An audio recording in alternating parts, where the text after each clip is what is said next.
Shut up and sit down.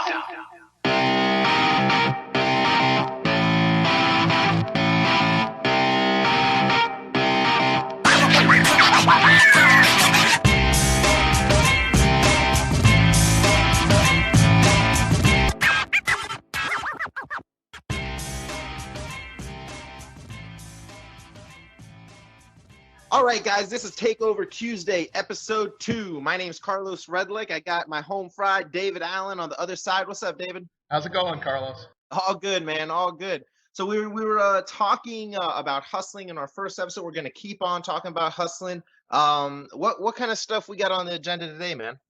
Yeah, well, if people listen to the last episode 1, we sort of left them with a cliffhanger about something you were doing, Carlos, or you were still figuring out. You were talking to somebody about how you could walk into a business, figure out what they needed, find a way to give it to them with very little invested on your own, and I think he said $10,000. I'm not sure. I don't want to quote anybody.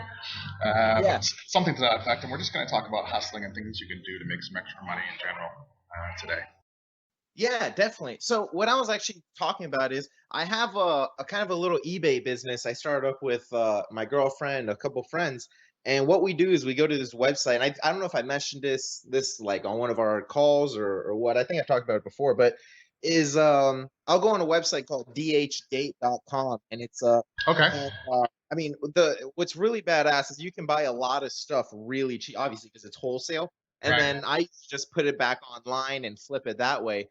But I was actually talking to a friend of mine who lives in a small town, and one of the things he goes in and he kind of tries to find he goes into like different small businesses, so like general stores, I guess you could say, that sell a bunch of different stuff, but they'll order, quantity. Okay, yeah. So what I was saying is he'll go in and he finds different products that a business like a general store or something in his town will need, and he'll go in and find out, hey, how much are you, basically, I don't know his exact script, but basically he'll say, how much do you pay for these set of watches wholesale, because I actually have a hookup on this. And they'll say, I'm paying $10 a watch and I'm selling it for, $20 or whatever it is. And he'll say, okay, well, sweet. I actually have a sweet hookup where you can get them all for $5. Assuming you want to just go ahead and order like 100 or 200 or whatever to start with. And he goes and works these deals like that. Now, this is where I was like, maybe we can use DH Gate and use that as our main little wholesale site. So that's what we're kind of doing.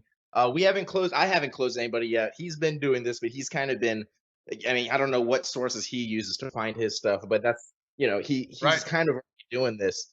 But that's one thing a lot of people could do is just go into a different business, or go into a business, a general store or something where you can find the wholesale version of what they're already selling. And then just I mean, you can really just walk in, find out what these stores need, or find out what one of these vendors need, and then just give it to them, find a wholesale price for it that you can get it cheaper, give it to them cheaper, and then get a big contract with them. Now, I mean, that's it's somewhat easier than said, but it's really not that much more difficult from what I'm finding out now. So I mean, there's so many ways to make money, and we're just throwing out different ways. I mean, this doesn't mean you have to do this particular hustle and add it to your grind, because, sometimes it's good to, instead of, really, everybody talks about differentiating your money, and I think if you're gonna be investing in different things, it's a lot easier if you're selling, watches. It's a lot easier to sell watch cases than it is to go and start selling slippers. You know what I mean? So yes, it's not always about taking these ideas, but just there's so many opportunities and so much money out there that's able to be made. Hopefully some of these ideas will just strike somebody up, and they'll be like, oh man, you know what, maybe I can do this, or I found a better solution than what they're saying, but give them a good idea, Oh yeah, no, I think that's a great idea. I think we talked about the DH Gate thing before, but yeah, I think that's great. I mean, you can get things very cheaply and flip them on, like you said, either in person, a brick and mortar business, or like you do on eBay as well. And I think that's just a very easy way to do it, because you're never touching the stuff yourself, really. Right, exactly. I mean, exactly. And it's so easy, I think, getting started. And there's going to be places where there'll probably be episodes where we go a little bit deeper into, like the psychology of why people buy, and a lot more deeper stuff. But I think just whoever's listening, if you're kind of on the edge, because I know a lot of people who have messaged me saying, "Hey, I haven't started my online business, but I've read a bunch of different books on it. I've taken different Right. courses, but really, it's just so much information. I don't know where to start. How do I drive traffic? How do I write copy? How do I fucking buy a website? And so many different things. And I think just the easiest way to get your feet wet is get some stuff on eBay, because eBay drives all the traffic for it. Like, I really do nothing, and I'm sure there's a bunch of you can do banner ads and run a bunch of traffic to your eBay accounts, but I mean, if you're really starting out, just throw stuff on eBay, throw stuff on Udemy or Udemy or however you pronounce them.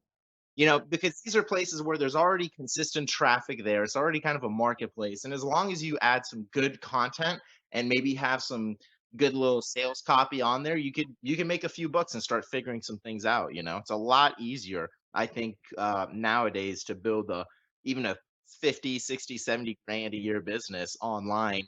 Right. Within your first year, I don't think is very hard. I think it's very reasonable. Maybe making millions is a little bit more difficult, but if you're just trying to make 50, 60, 70 grand online, I think that's really realistic. You know what I mean? Yeah, no, I think you're entirely right. I think an extra, even if you thought about it, an extra $100 a day or something in the average person's budget, I think would greatly improve the Right. quality of their life. You Yeah, know, I remember I was when I first started doing some stuff online. I remember when we started hitting $100 a day. It was pretty cool. We blasted right, YouTube with a bunch of videos. Uh, we didn't do any other kind of traffic. We basically right, had a software and blasted. The way we marketed that software is do a bunch of videos, like thousands of them and stuff, and then put them right. all over YouTube.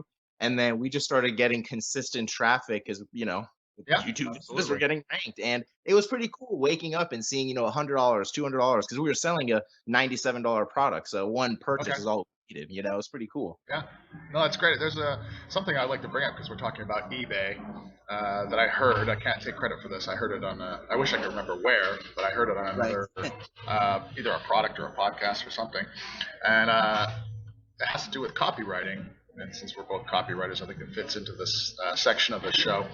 Uh, I heard somebody once say that an idea for making some extra money and perhaps improving your copy skills and getting some clients is to find people on eBay that are selling high ticket items and then Right. offer to write the copy for them Mm, for their products, like houses, yeah. cars, stuff like that. Yeah. That has, that you can make some real money off of that. Somebody could want to afford maybe having a copywriter do the actual ad for them.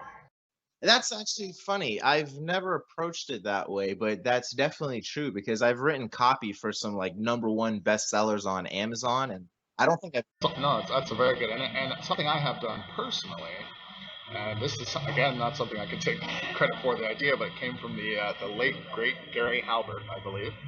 Mm, Was He said to approach a brick and mortar business that has an established clientele list, perhaps people have bought in the past.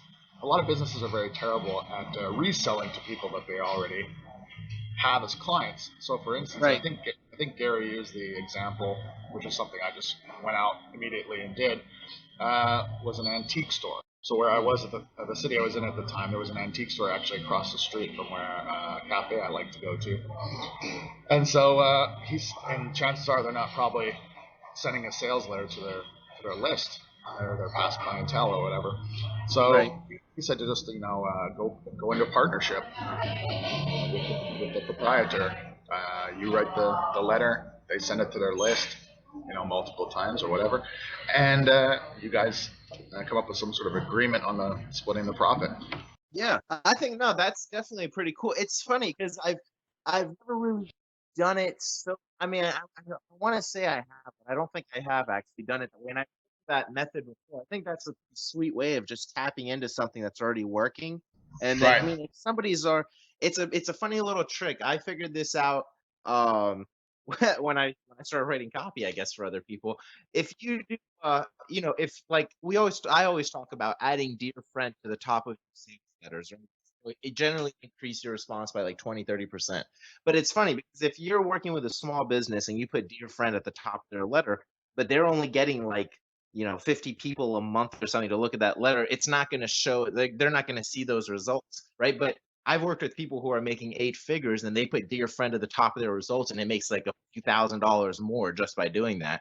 And I Right. mean, it's so funny. I mean, you can really do a lot of good. If a person's already got something going, something solid, and you just tap into that and apply some of the techniques that you know, you can make a huge impact just because the water is already flowing, you know?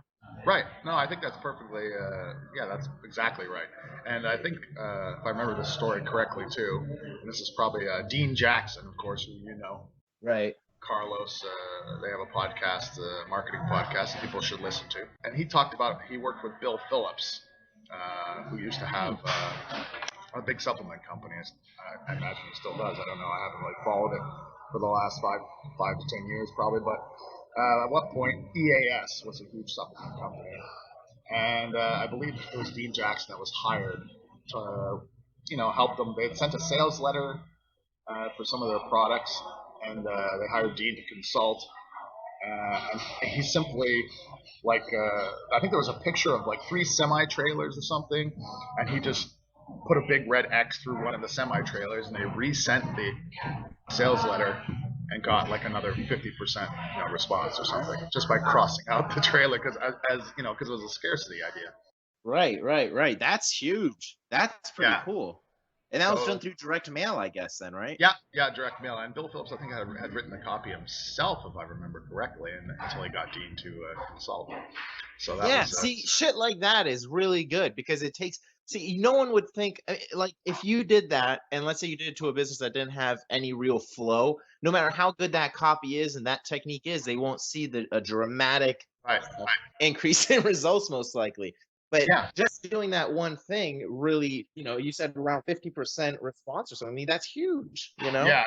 And I don't think they thought to that, because they keep telling you in direct mail, keep sending it until you, so there's no more, you break even or whatever, right? Until the response comes down to zero, or you lose $1 or $2, because you want to sort of wring out that washcloth, if you will. I put an analogy in there to get all the response you can out of it. And that was one of the things. And I think they might have even sent it a few more times, crossing out more semi-trailer pictures or whatever, and circling various things. That's the first time I ever heard something like that, and I was like, that is amazing. And I think it's on. He talks about that on his podcast. So if people are looking to hear the real story, and I may have even got the numbers wrong, but I know it was a big response. Dean Jackson, Joe Polish have a marketing podcast everyone should listen to.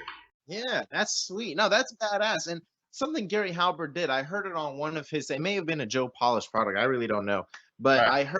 I heard him talking about one thing he either did or was going to do was go to a business. Obviously, I think it was I want to say it was like a retail business, retail Right. type store.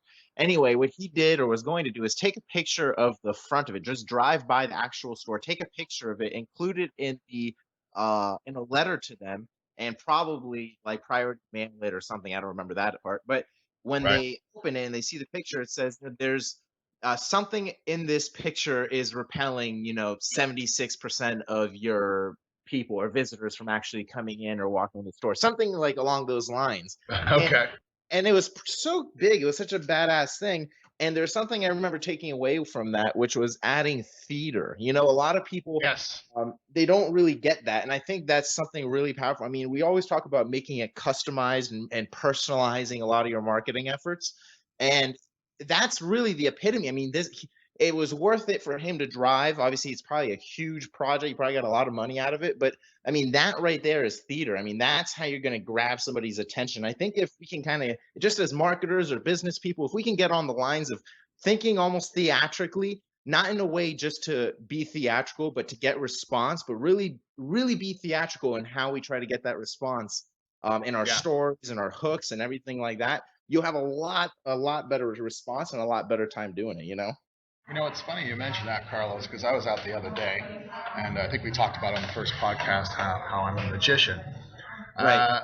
I was out with a younger fellow that I met not so long ago. Shout out to Ruben, who's out there listening. And we were out, Ruben. We were out there at a nightclub a few nights ago, and he's just getting into magic. He's just learning tricks and stuff, and he wanted to hang out. And so I did, and one of the things I did was somebody saw us talking about magic and stuff in the nightclub, and wanted to see something.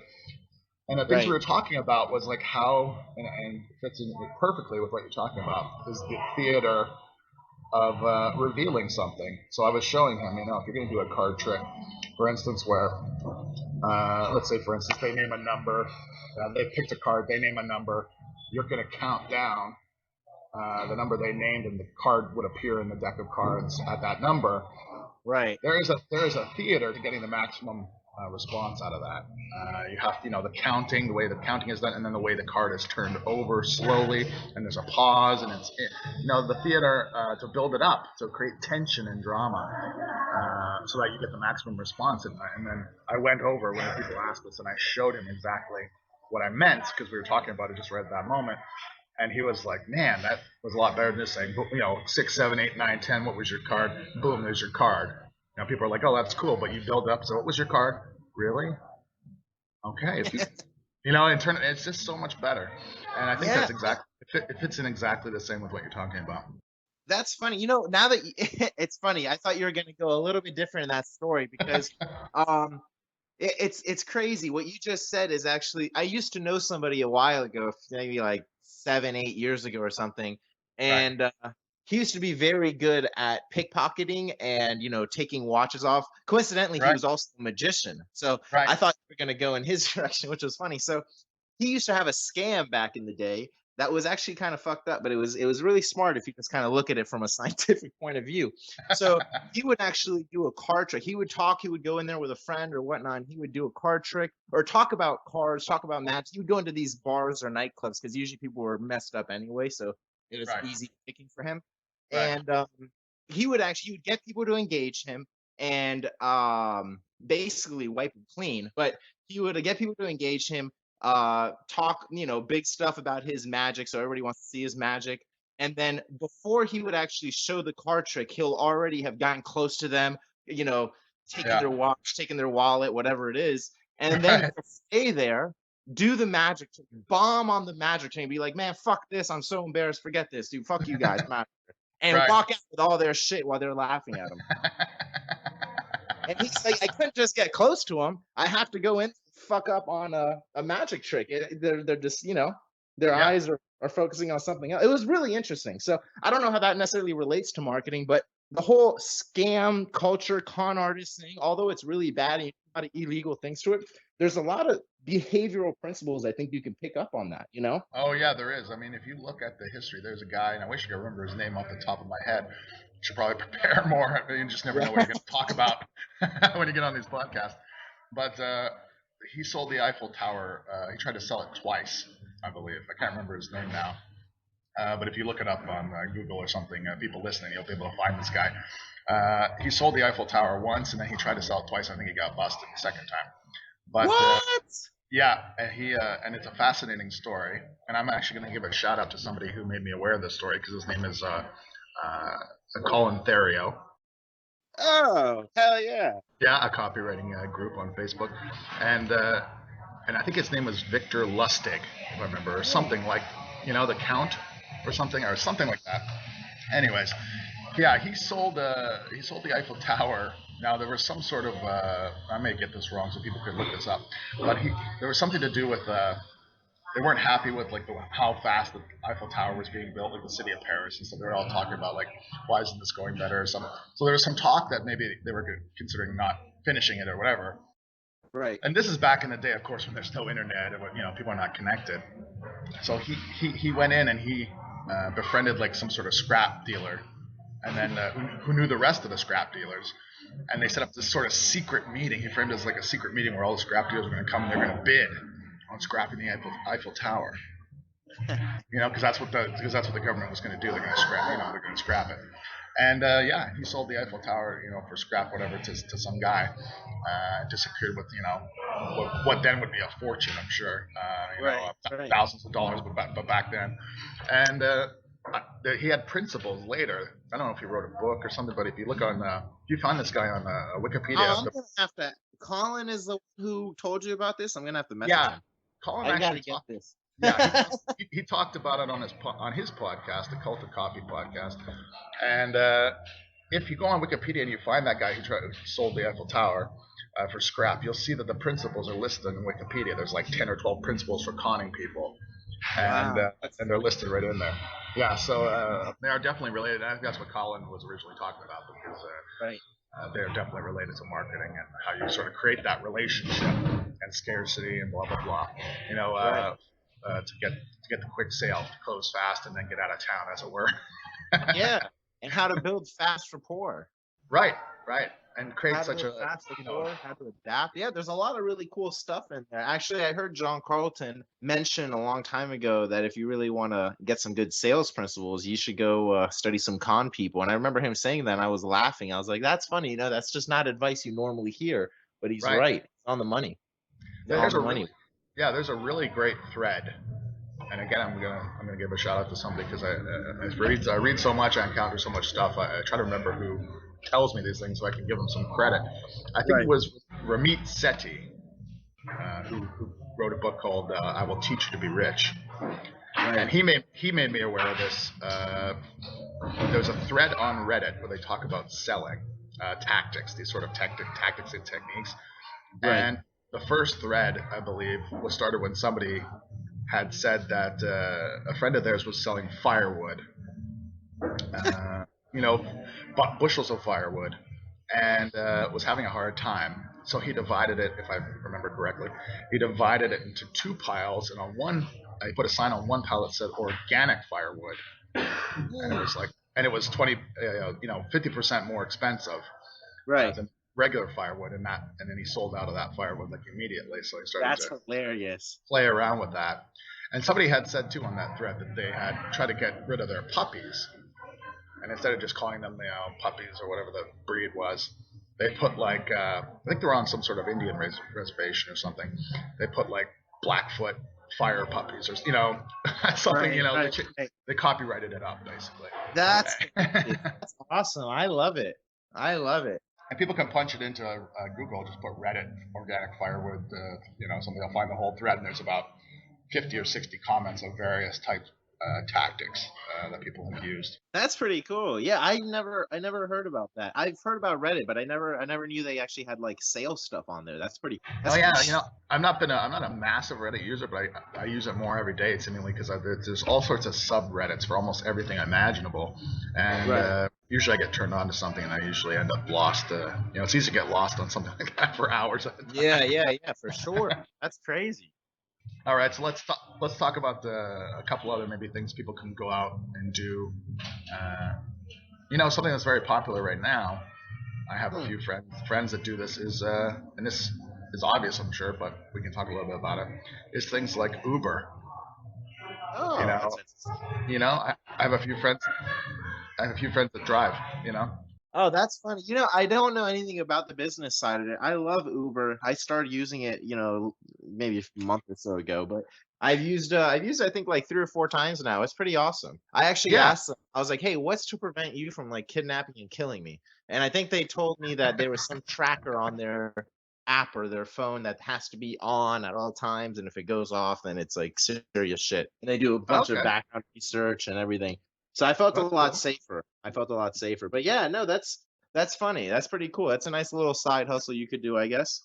Yeah, I think there's like there's a number of those type in this internet age. There are a number Yeah. of companies that have are looking for people to do stuff. I think like TaskRabbit.com is one where you could do Right. tasks for people, and they'll pay you, like pick up their laundry on your way home or whatever. Right. There's pet sitting services. There's all sorts of stuff out there on these various websites where all sort of the work is done. They're driving people to those websites already, because they're like an aggregator for everybody looking for those services, and you can Right. just simply plug in and become a provider, if you will. Yeah.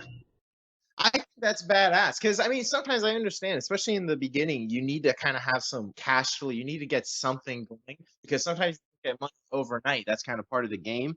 Yeah. And those are cool little stuff. I mean, I wouldn't doubt it because people drive around it, Uber. No, but yeah. So what I was saying is there's definitely people out there. I wouldn't be surprised if there's Uber drivers out there, saving up all their money so they can go ahead and finally launch their business. And I think that's badass. Like you've got to start somewhere. You've got to be able to just get the work ethic to do whatever you want. especially Right. for if this is your business, there's going to be a lot of sacrifices, especially in the beginning, probably within the first like few years. Sure. That you're gonna have to make, and, a lot but yeah, I mean, I think a lot of it is just you kinda have to, do your sacrifice, and if it's driving Uber, delivering pizzas, whatever it's gotta do, just have an end game and figure out what it is that you wanna do, and just hustle and grind on like you're on a fucking mission until you get there, you know? Yeah. Did you have you ever? I know you because you have online businesses and stuff, and I've hired people online to do a few things for me. Have you ever used Fiverr? Yeah, I have used Fiverr to, like, get some graphics done, Right. some shit. Yeah, I have. It's pretty No, cool, it's a cool little marketplace. it is. It's they used to have it on their homepage probably like a year and a half ago, where there was one guy who had done so much Fivering, if that's a verb, that that he had bought himself a house. Oh, wow. So he had done it. He'd done it $5 at a time or $10 at a time or whatever, you know. Yeah. No, I know 2 people who probably make like a grand to 2 grand a month doing, fan signs and stuff like that for people on Fiverr. And then they Okay. just got their level 2 seller and started making like $50 gigs and stuff like that. Right. Um Yeah, no, that stuff that see, Fiverr is pretty cool because once you get it going, it's kind of like eBay. It's already got its own customer base, just like what you were saying, and Yeah. you just tap into it. It's just kind of you're not. I mean, I don't know. I don't know anyone that's gotten really rich, like millions of Right. dollars on Fiverr, except for maybe Fiverr. But it's definitely a way where you can start making a few $1,000s. I mean, again, it's if your goal is to make, 50 to $70,000 a year, I think Yeah. you can use Fiverr, eBay, Amazon, like these different methods where all the traffic is pretty much there, and all you got to do is plug in, and maybe with a little bit of work, like 3, 4 months of work, you can probably start getting some sales in, maybe even sooner. I'm just assuming people don't know anything. No, that's And true. it's really, I don't want to say it's easy. Nothing is really easy, but it's so much simpler. I also don't want to make it sound like it's overcomplicated and scare people away Right. because you could really make your first sale by tomorrow. It's not that difficult. It's just a little bit of knowledge and knowing what to plug and play, you know? Yeah.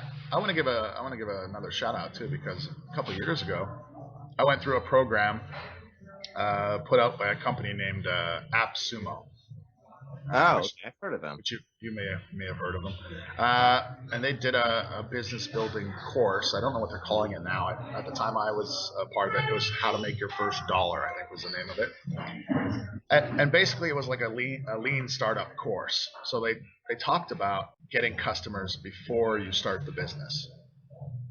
So Huh.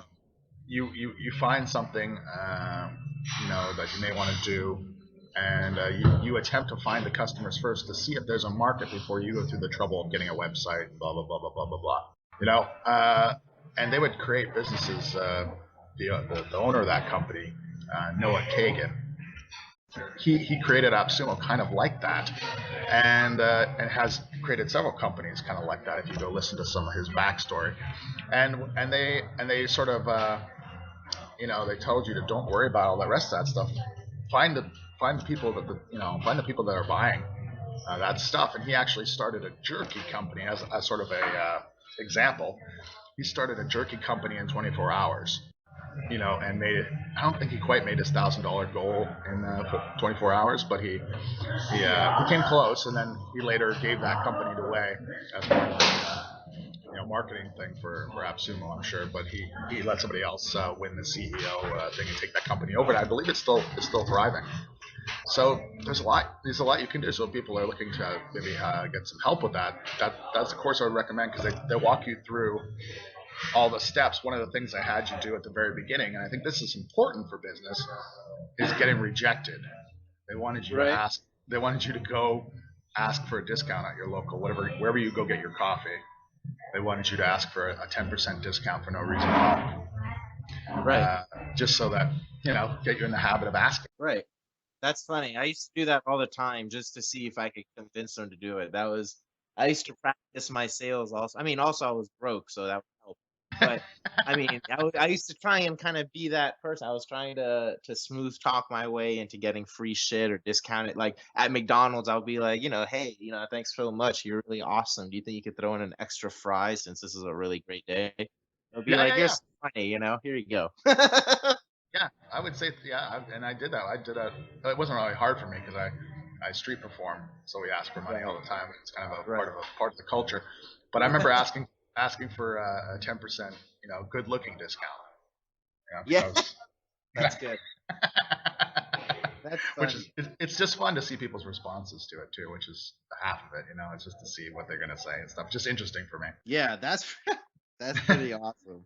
That's pretty funny. Yeah, man. I mean, magicians, everybody who's on the street, I mean, you're going to develop a lot of sales. So anytime you're interacting with people and you're really trying to interact, you're not just kind of going through the mode. Like people at McDonald's may just go through the fucking motion. But if you were at McDonald's and really trying to engage with every person, I mean, you'd probably learn a lot of life skills. I mean, you would learn a lot of life skills just by engaging with them, being like, yeah, they respond better when I smile this way instead of this way. You know what I mean? You pick up on Absolutely. little things. And anytime you're doing stuff where you're in business, if you want to get in business, then I would say the biggest thing you have to do is get used to talking to people. Because even if you run a bunch of traffic and you do a lot of stuff that doesn't necessarily require you to speak with people, just the ability to communicate, it's just getting out of your comfort zone. I think doing that is going to develop a lot of skills that'll translate over in business. You know what I mean?